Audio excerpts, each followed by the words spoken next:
देखिए, लोकतंत्र हमारे संस्कार में है। पता नहीं ये सरकार में कब होगा।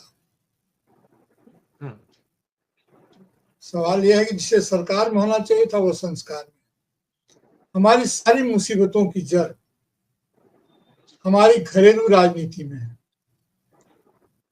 अगर हम डोमेस्टिक रूप से मजबूत नहीं है, एक नहीं है, संकट को ठीक ढंग से नहीं समझ पा रहे हैं, तो हम मुकाबला नहीं कर पाएंगे। हमारे पास जो कन्फ्लिक्टिंग डेमोग्राफिकल प्रॉब्लम में हम, हमारी जो डेमोग्राफिकल सिचुएशन है वो आपस में ही लड़ रही है। हम वैदेशिक हितों की क्या बात करें जब हमारा जो जीडीपी बढ़ता है, हम जो चौथी इकोनॉमी में जाते हैं, उसका संबंध हमारे राष्ट्र के व्यापक हितों से नहीं होता है। ये कॉन्ट्राडिक्शन है। कॉन्ट्राडिक्शन ये है कि हमारा जीडीपी तो बढ़ जाता है, पर कैपिटा इनकम नहीं बढ़ता, हमारी गरीबी वैसी रह जाती है।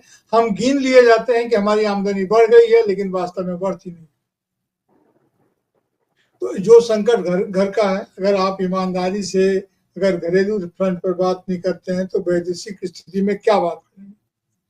4 देशों को लेकर तो ब्रिक बना, साउथ अफ्रीका आया तो ब्रिक्स बना, और अब और कई देश शामिल हुए हैं, तो उसका नाम और कुछ हो सकता है या नहीं, इस पर लोग विचार करेंगे। लेकिन मामला ये है कि जो भी कन्फ्लिक्टिंग चीजें हैं वो एक साथ हैं। अब रूस के पास, पुतिन जी के पास आईसीसी का अपना एक प्रिटेक्स्ट है कि ऐसे, हालांकि मेंबर कोई नहीं है, भारत भी नहीं है, यूक्रेन भी मेंबर नहीं है आईसीसी का, लेकिन वो वारंट वगैरह है तो उसका एक नैतिक दबाव है, तो वो नहीं आएंगे। अब स्टारवेशन या हंगर को कहिए कि वेपनाइज किया जा रहा है, आदमी को जो घेरा जा रहा है, तो वेपनाइजेशन ऑफ सच जो बेसिक थिंग्स है उसका अगर किया जाएगा तो क्या संकट होगा। इससे कुछ नहीं निकलेगा। ये तुम इसका नाम नहीं दे सकते हो, वो उसका नाम नहीं दे सकता है। अल्टीमेटली भारत की स्थिति हो जाएगी कि चूचू का मुरब्बा हो जाएगा। हमने जब नाम को छोड़ा, हमने जब सार्क को ध्वस्त होने दिया, आपकी दांत तो वहीं से शुरू हो रही थी ना जहां आप पैरेलल इकोनॉमी की, पैरेलल मुद्रा की बात बोल रहे थे।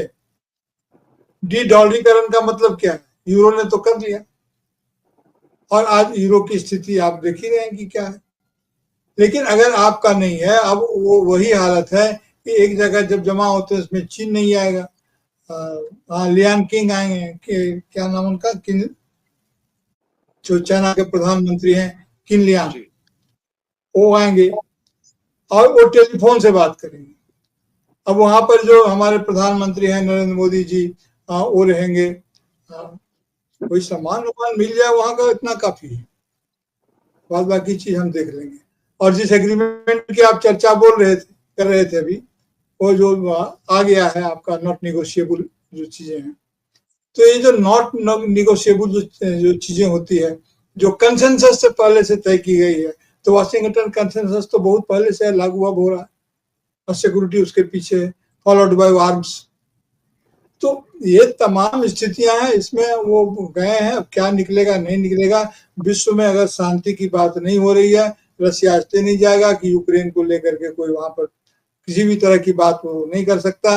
यूक्रेन को कभी भी वो छोड़ेगा नहीं, वो उसका डिटर्मिनेशन है। और अमेरिका से शायद कह दिया है, ऐसा कि न्यूज वगैरह में आता है, आप लोग बेहतर जानते हैं, कि हम यूक्रेन का मामला में कोई हम नेगोशिएट नहीं करेंगे, इनको हम निपटा कर रहेंगे, इनको साइज करके रहेंगे, ये इनको नेटो का सदस्य नहीं बनने देंगे। अब चाइना भी चाहता है कि वो अमेरिका उधर उलझा रहे और ये इधर रहे। बहुत जल्दी हो सकता है कि फ्रंट, इजराइल वाला फ्रंट खुल जाए। हमारी जो वैदेशिक नीति है उसमें वो इजराइल के साथ, अपने महत्वपूर्ण दोस्त ईरान के साथ हम जरा झुके नहीं, और ऐसा लगता है कि इजराइल के साथ हम पूरी तरह हो गए। अब इजराइल के साथ हम पहले से मन से ही पूरी तरह से थे, और अमेरिका के दबाव ने अलग से कॉर्क बंद कर दिया है कि हमको वहां से निकलने की कोई स्थिति ही नहीं बन रही है। अब तेल वगैरह की जो स्थिति, आखिर ब्रिक्स का गठन या ब्रिक का गठन हुआ क्यों था? क्योंकि विश्व में जो आर्थिक संतुलन है, जो कारोबार का संतुलन है, इसको लेकर के जब आपका WTO की वो स्थिति हो गई, उसके बाद ये हुआ कि एक रीजनल बैलेंसेस क्रिएट करने की कोशिश की जाए। अब 42% तो हमारा जीडीपी है और कितना 56% में कितना हमारी आमदनी है, आबादी है। तो ये जो जियो पॉलिटिक्स है उसमें तो उसमें इंक्लूडिंग चाइना, अब इसमें वर्ल्ड पावर बनने का अपना एक अलग ही है। हम चाइना को लीड दे नहीं सकते हैं। चाइना को अगर लीड देंगे, भारत अपने को रियलाइन नहीं करना चाह रहा है, अगर चाइना को हम लीड देंगे तो हो सकता है कि ग्लोबल पावर में चेंज आए, लेकिन वो हम दे नहीं सकते डिप्लोमेटिक कारण से। चाइना पाकिस्तान के साथ लगा हुआ है, अमेरिका के लिए हम विश्वसनीय नहीं है और अमेरिका हमारे साथ वो ट्रीटमेंट नहीं करता है। तो ले दे करके जो पाकिस्तान जो है वो इम्पोर्टेंस हासिल कर रहा है तमाम देशों के बीच में, उसकी अपनी जो पोजीशन। जब कभी भी पाकिस्तान डिप्लोमेटिकली डील करता है तो वार फ्रंट पर हम भले ही 20 पर जाते हों, लेकिन उसको डिप्लोमेसी में 19 करना हमारे लिए हमेशा कठिन रहा है। लेकिन जब तक हमारी वैदेशिक नीति सुदृढ़ थी, हमारे नैतिक बल हमारे पास था, तब तक शायद इसको हम कर ले जा रहे थे। अभी तो बिल्कुल नहीं हो रहा, ये एक हमारा संकट है। तो इतना बड़ा देश, राहुल गांधी इस बात की चिंता कर रहे थे कि कैसे हमें पाकिस्तान के साथ हैफनेट कर दिया। अब तो लगता है कि ट्रंप महोदय कुछ दिन में कहेंगे कि ऐसा करके हमने तुम्हें इज्जत ही बख्शी थी, उसके साथ हैफनेट कर दिया था। And all this conditions are not very good. तो ये है सर, देखिए क्या निकलता है वहाँ सर।